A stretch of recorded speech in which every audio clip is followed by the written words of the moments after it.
Дневник во 20 часот на регионалната К1 телевизија. Во него информираме за новите инвестиции во Источна Македонија. Енерджинет, проект на општина Велес за енергетска ефикасност. За увоз на половни возила ќе мора да се регистрира фирма. По настаните на денот започнуваме веднаш. Математиката нема да биде дел од матурата.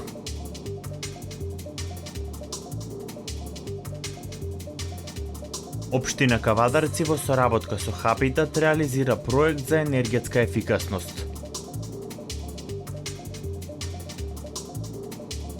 По 4,5 месеци на слобода, Шешелј можно е да се врати во Хаг.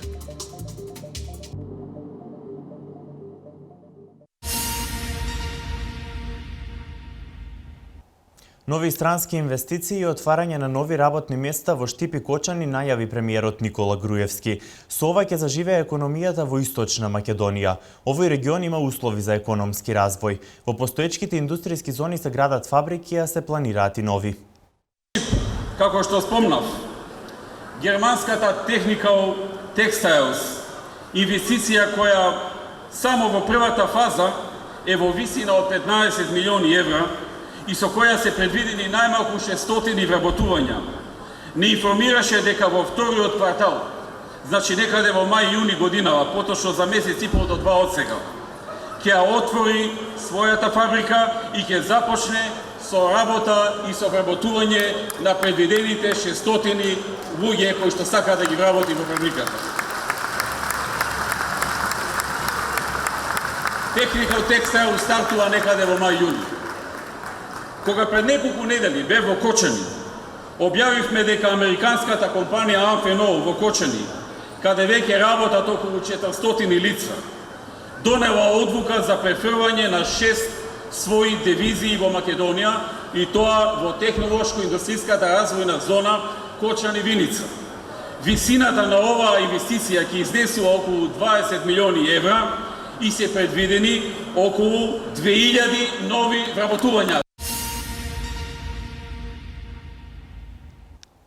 Се повеќе станува популарно пазарувањето преку електронски продавници. Младите најчесто го практикуваат онлайн купувањето најмногу заради достапноста и големиот избор на производи. Од друга страна пак има и такви кои се уште се сомневаат во сигурноста на личните информации и квалитетот на производите купени преку интернет. Светскиот тренд на купување преку интернет се повеќе е присутен и во Македонија.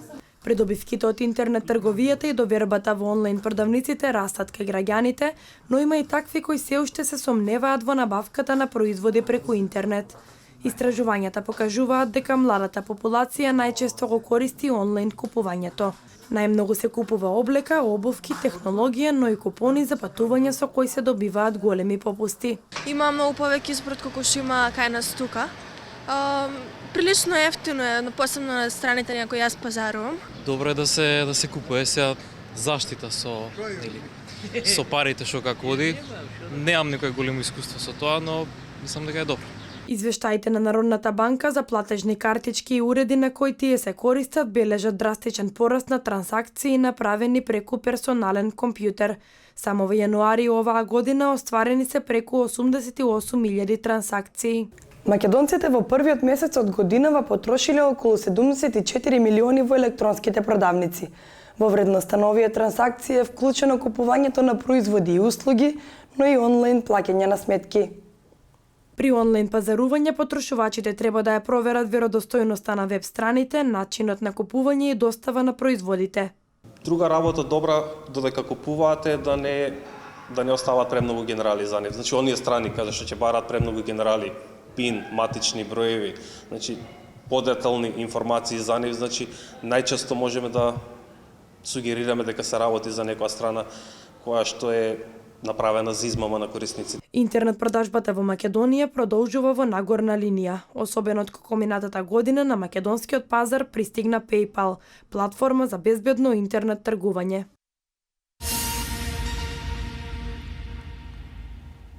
Вештите раце на вредните домаќинки од Свети Николе, Лозово и Градско денеска изработуваа предмети од рециклирачки материјали во рамките на креативната работилница, имплементирана од страна на Фондацијата Фокус. Своите креативни идеи и потенцијали преточени во прекрасни предмети и експонати ги покажаа 15 жени од овие општини. Во проектот се вклучени 55 домаќинки од целиот Вардарски регион. Изработка на накид, доработка на предмети и текстил, ликовни техники, традиционални техники на плетење и шиење и изработка на предмети од рециклирачки материјал се 5 работилници кои се имплементираат во регионалниот креативен центар на Фондацијата Фокус. Во овие работилници се вклучени вкупно 55 жени од сите општини од Вардарскиот регион. Денеска вредните домаќинки ги покажаа своите креативни идеи, вештини и потенцијали што ги поседуваат. 15 жени од Свети Николе, Лозово и Градско изработуваа предмети од рециклирачки материјали. Целокупниот проект нуди и поддршка за нивна презентација на нив како креативни личности на сите оние предмети креативни кои што тие ќе ги изработуваат. Поддршка за презентација и за продажба на креативните предмети. Представници од културно-еколошката организација од Словенија Сметумет деновиве се присутни во Велес со цел да го пренесат нивното знаење и заедно со нив да изработат производи од рециклирачки материјали. Имаме свој ланец на производи од отпаден материјал. Дел од нив ги донесовме овде за да можат жените да видат што и како ние работиме таму. Обучувачите велат дека нивната инвентивност придонесува за што поинтересни и покреативни предмети кои подоцна би се нашле на полиците во продавниците низ Македонија.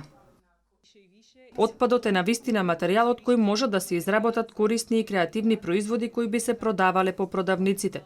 Тоа што ние го научивме за време на летото е тоа што го изработивме таму. Сакаме во овие неколку дена да го пренесеме и овде и да се изработат предмети кои би биле примамливи и за туристите и за граѓаните. Фондацијата Фокус од неодамна започна со имплементирање на проектот за економско зајакнување на жените од Вардарскиот регион.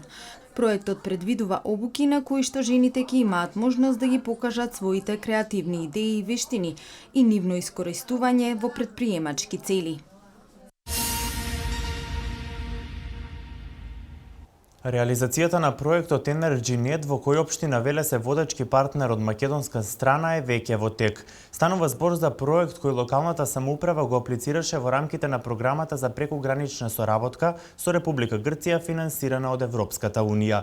Со овој проект се инсталираа и сончеви колектори во градинката Димче Мирчев и спортската сала Гемиџи, а во тек е и реконструкцијата на ученичкиот дом како дел од проектите за енергетска ефикасност.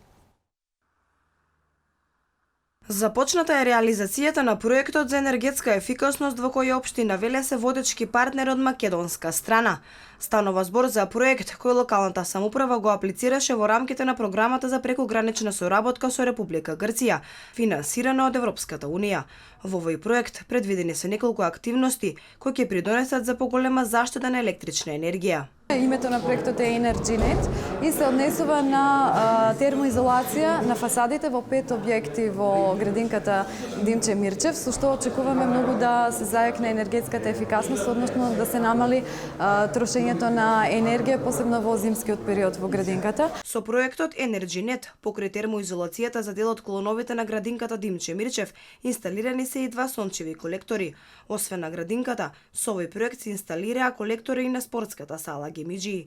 И велешани сметаат дека со искористувањето на сончевата енергија се намалува трошокот за истата.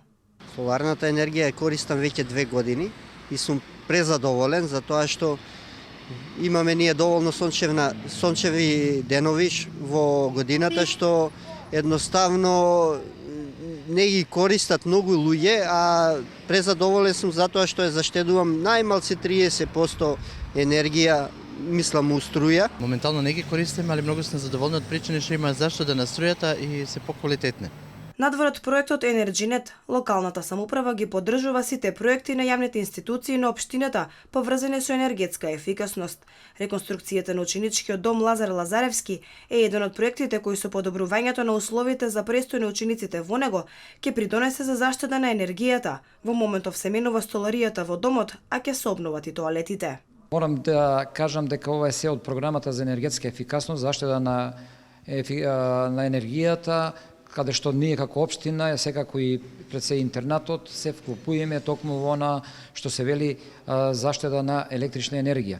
На овој начин само може да се подобрат условите за сите повеќе од 200 ученика што присуствуваат во интернатот. Преку користење на помали количини на енергенси, крајната цел е заштеда на средства.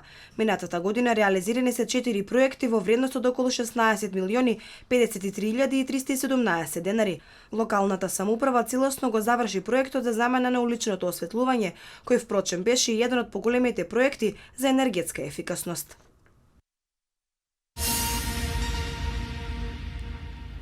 Огледате дневникот во 20 часот на К1 телевизија. Фасадите на станбените објекти во центарот на Кавадарци ќе добијат нов лик. Нова термофасада, нов покрив и столарија се новите елементи кои ќе ги разубават зградите и самиот град.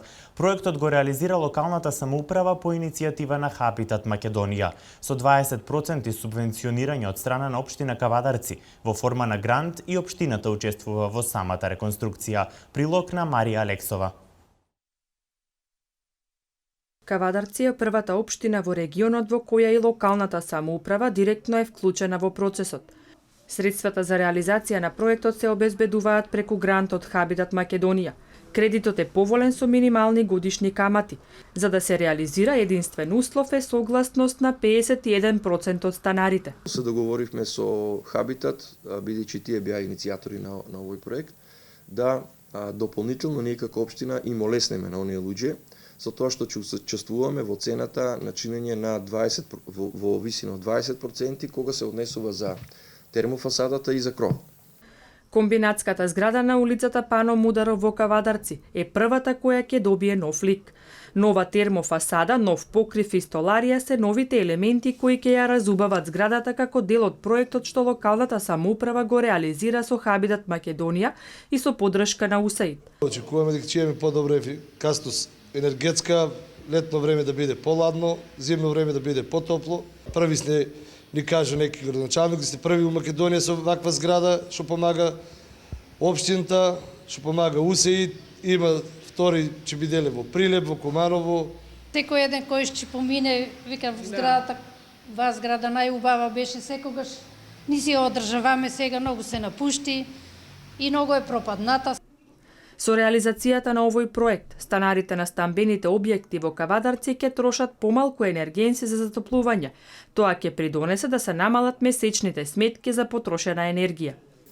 И се надевам дека тоа ќе биде добар пример за сите кои што се на улица Илинденска, кои што се на улица 7 септември и на другите така главни улици кои што ги покрива одлуката на Советот, дека ќе поднесат барања и дека ќе ги стимулираме дополнително, нели со помош на локалната самоуправа да си ги уредат своите згради. Кавадарци е единствената општина во регионот каде се спроведува овој проект, со кој зградите со новиот лик ќе го разубават центарот на градот. Рокот за откуп или закуп на општествени станови истекува денеска. Од акционерското друштво за станбен и деловен простор информираат дека досега околу 70% од сопствениците на општествени станови поднеле барања. Дури 95% од граѓаните кои правото на користење на станови го добиле во 90-тите поднеле апликација. Помал одзив е забележан кај лицата кои становите ги користат по основ на ниски примања.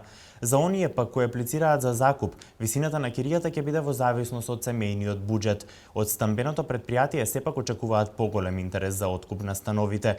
Во земјава има вкупно 2500 општествени станови, а од нив околу 950 се дивовселиви.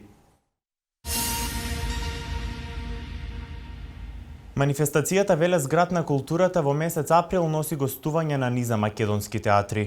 Охридскиот, Штипскиот, Драмскиот театар, Турскиот театар од Скопје и Битолскиот ќе бидат гости во новата театарска зграда во Велес. Нова локација ќе се одвива и дел од програмата на Танцлаб, а ќе биде затворен и Танцфест. Во април културни настани има на повеќе локации низ градот. Се пообемна станува програмата во рамки на манифестацијата Велес град на културата. Голем број на настани ќе им бидат достапни на Велешани во месец април. Во преден план се гостувањата на редица на македонски театри во новата театарска зграда. Оваа локација ќе биде домаќин и на танцовите манифестации Танцлаб и Танцфест. Од локалната самоуправа велат дека преку оваа програма Велешани имаат можност да погледнат настани за кои најчесто треба да патуваат надвор од нашиот град. Граѓаните можат да забележат дека основен лајт Мотив на нашиот промотивен материјал е новата театарска зграда. И со право, театарската уметност во оваа 2015 година ќе има посебно место во нашата културна понуда Велес град на културата за 2015 година. Настеник има и надвор од театарската зграда, ликовниот салон, младинскиот парк и салата Бели Мугри се дел од локациите каде ќе има културни настани. Уште утре ве поканувам во 11 часот во амфитеатрот во Младински парк, ќе го обележиме денот на шегата, 1 април. Веднаш по тоа за неколку дена на 8 ќе имаме великденско јајце, исто така на отворен простор. На 22 април го имаме роденденот на планетата Земја. За април планирани се и 2 промоции на книги и 2 изложби. За потребите на Велес град на културата, локалната самоуправа формираше 6 комисии, и тоа за театар, музика, ликовна уметност, литература, фолклор и настани со деца. Се поголем е интересот на учениците за здравиот начин на исхрана. Градинките и основните училишта во својата програма успешно ги едуцираат своите ученици преку предавања и директни разговори со родителите, но средните училишта заостануваат на оваа тема. Преку разни проекти и едукативни кампањи владата се обидува да ја поткрене јавната свест за потребата од здрав начин на исхрана и живот. Здрава храна за детство без мана е мотото под кое се водат наставниците и учениците од основното општинско училиште Кирил и Методи, секојдневно применувајќи го здравиот начин на исхрана. Училиштето веќе по втор пат го добива зеленото знаме од проектот Интеграција на еколошка едукација во македонскиот образовен систем. Наставниот колегиум постојано настојува да ги едуцира децата за здравите прехранбени продукти и да ги советува правилно да ги внесуваат во исхраната. Тие активности кои што следуваат во ова подрачје, кои што ги преземаме се активности каде што учениците и на оделенските часеви се запознаваат со значењето на здравата храна. Потоа правиме анкети, спроведуваме анкети, да им предочиме на учениците што е здраво за јадење, што не. Топол оброк во рамките на наставата земаат учениците со целодневен престој, односно учениците од 1 до 5 оделение, а останатите купуваат храна по свој избор. Значи, она што ќе биде поедок или ужинка на нивните ученици е сепак избор на родителите и на учениците. На родителските средби во почетокот на учебната година, значи веднаш по почнувањето на учебната година, секогаш разговараме со родителите како треба да се хранат учениците и се договараме кој да биде изборот на исхрана на нивните ученици. Стекнувањето правилни навики во исхраната, уште од најрана возраст, има огромно значење и затоа треба да се применува како во градинките, така и во основните и средните училишта. Сепак, мислењето на експертите е дека терминот здрава храна често погрешно се толкува. Зборуваме за здраво приготвена, разновидна исхрана. Значи, детенцето е организам кој што расте и му требаат и маснотии, и протеини, значи секаков тип. Добро е нашите дечиња да се јадат тоа што се јадело пред 50 на 60 години, кога имало манџа да се јаде. Значи, се помалку се јаде таа исхрана. За среќа во градинките се негува тоа, особено растителната исхрана се јаде, значи редовно се внесуваат салати. Во нашите основни и средни училишта нема мензи, па најчестиот избор од менито е ладниот оброк во комбинација со брзата храна.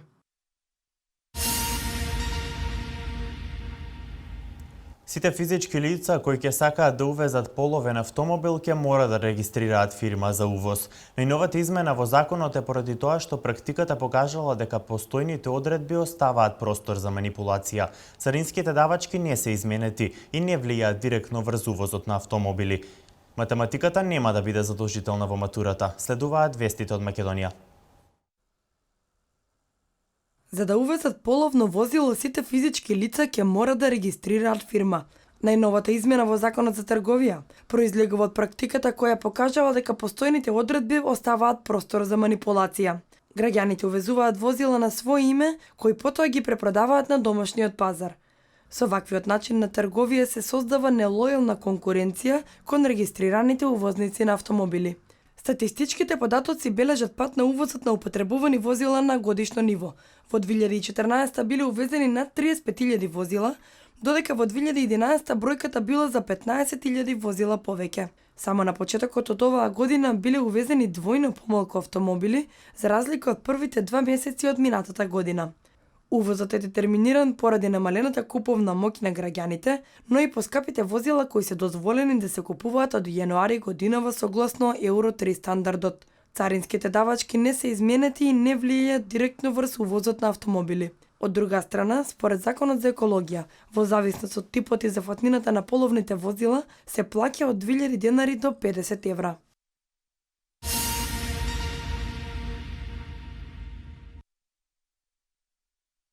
Со цел наградување на знаењата и стекнување нови искуства, дел од македонските наставници на специјална покана од Microsoft ќе земат учество на глобалниот светски образовен форум, кој во период од 28 април до 1 мај ќе се одржи во седиштето на Microsoft во Редмонд, Вашингтон.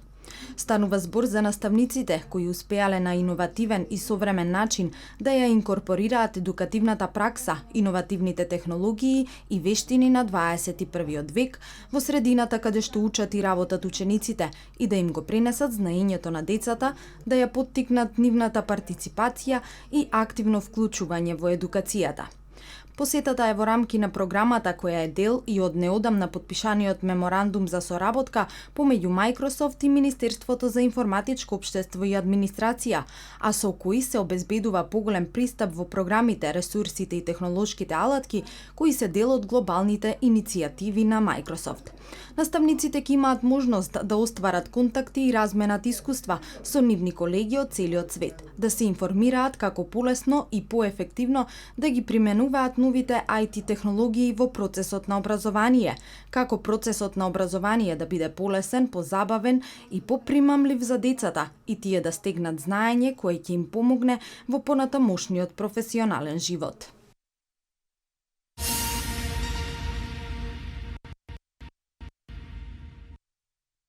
Математика задолжително нема да полагаат сите средношколци.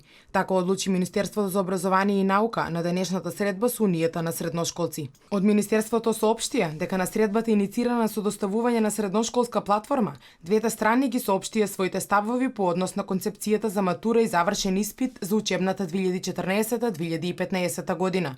Дебатата заврши со согласност предметот математика да не биде задолжителен за сите средношколци, туку само за гимназијалците, кои на крајот од втора или почетокот на трета година избрале природно-математичко подрачје. На средбата било договорено Министерството за образование и наука во предстојниот период да достави писмо до сите технички факултети, со кој ќе им препорача во селектирањето при уписите да дадат приоритет на оние ученици што го одбрале и положиле предметот математика.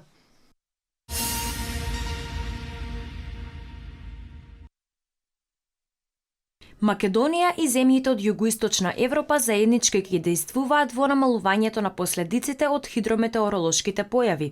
Ќе користат американски искуства за да го подобрат алармот за поројните поплави и заштитата на човечките животи и материјалните добра.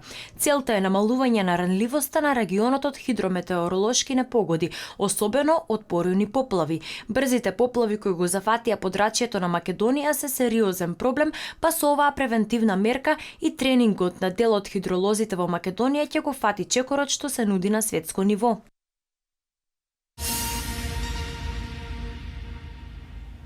Од денеска почнува трката за обезбедување мандат во 650 члениот долен дом на британскиот парламент. Последните испитувања на јавното мислење покажуваат дека разликата меѓу двете главни политички партии е мошне мала, што навестува неизбесна изборна трка. Дали и по 4,5 месеци слобода Шешел ќе се врати во Хаг. Да ги проследиме вестите од светот. Од денеска почнува трката за обезбедување мандат во 650 члениот долен дом на британскиот парламент.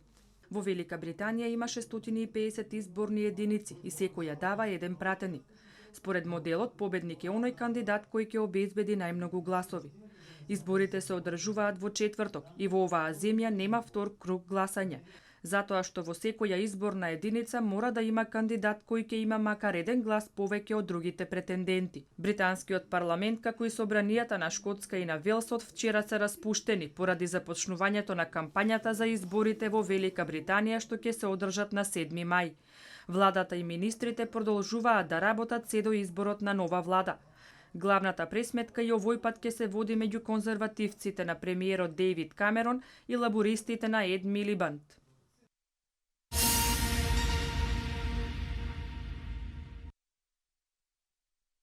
Лидерот на Српската радикална партија Воислав Шешелј да се врати во притвор во Шевенинген е наложбата на жалбениот совет на Хашкиот трибунал. 60-годишниот Шешелј, обвинет за злосторства врз несрпското население во раните 90-ти, беше пуштен на привремена слобода лани во ноември. По 4,5 месеци слобода мора да се врати во ќелијата во Шевенинген, но неговата порака е дека доброволно не се враќа, а за тоа ќе се бори со сите расположливи средства. Привремената слобода на Шешелј е укината поради прекршување на поставените услови. Наместо да се фокусира на лечењето на канцерот на црниот дроб, тој се занимавал со политика и го игнорирал куќниот притвор.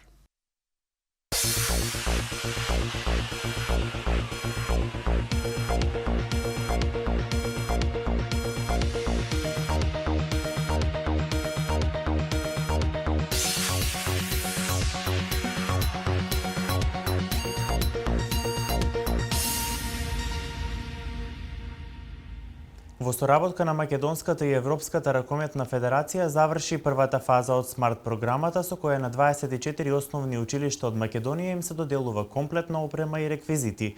Целта е да се мотивираат младите да се занимаваат со спорт, со што на долг рок ќе се формира база на млади ракометари. Следуваат вестите од домашниот спорт. Ракометната федерација на Македонија денес ја заокружи првата фаза од смарт програмата, преку која во соработка со Европската ракометна федерација на 24 основни училишта во Македонија им доделуваат комплетна опрема и реквизити за мини ракомет. Директорите на трите основни училишта, кои беа дел од денешното официјално потпишување на договорите, истакнаа дека ова е еден од ретките, а во последните децении единствен проект од овој тип. Основните училишта кои ќе добијат опрема за мини ракомет и ракомет беа јавно избрани на објавен конкурс врз основа на строго утврдени критериуми и стандарди. Оваа програма, која е со време трајање од 3 последователни години, ќе се реализира во 3 фази, а незината цел е да ги мотивира младите да се занимаваат со спортски активности, со што на еден долготраен период би се формирала една поширока база од млади ракометари.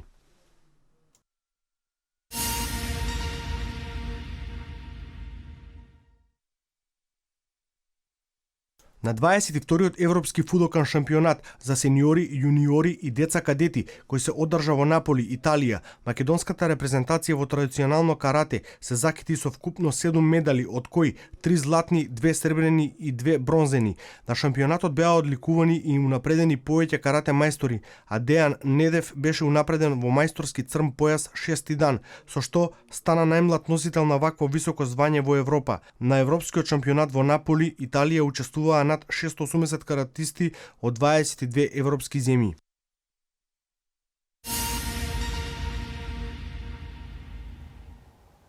Македонскиот НБА кошаркар Перо Антик со Атланта први на истокот. Педроза на неопределено време надвор од GP шампионатот. Следуваат вестите од меѓународниот спорт. Македонскиот интернационалец во НБА Перо Антик со екипата на Атланта уште минатата недела го обезбеди првото место во источната конференција. Тој повторно со најатрактивниот потек го привлече врз себе вниманието на кошаркарската јавност на мечот меѓу Атланта и Милвоки, на кој Хоукс ја издвојуваа 56-та победа со убедлив резултат од 101-88. Од останатите надпревари, важна победа остварија Бостон Селтикс, кој славеше на гостински терен кај Шарлот со 116-104 и застана на 8-то место во источната конференција.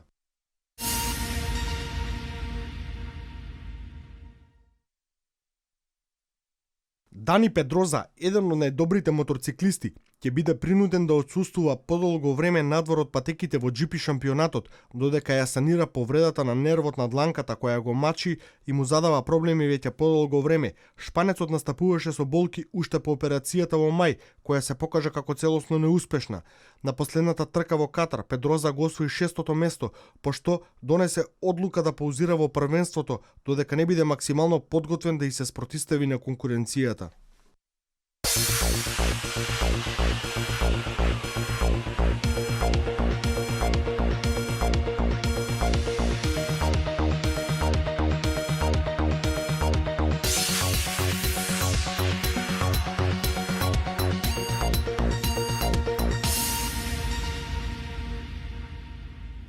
Денеска имавме претежно сончево време со локална облачност. За утре метеоролозите најавуваат повеќе сончеви периоди од денеска, со краткотрајна локална облачност. Максималната температура ќе достигне до 17 степен.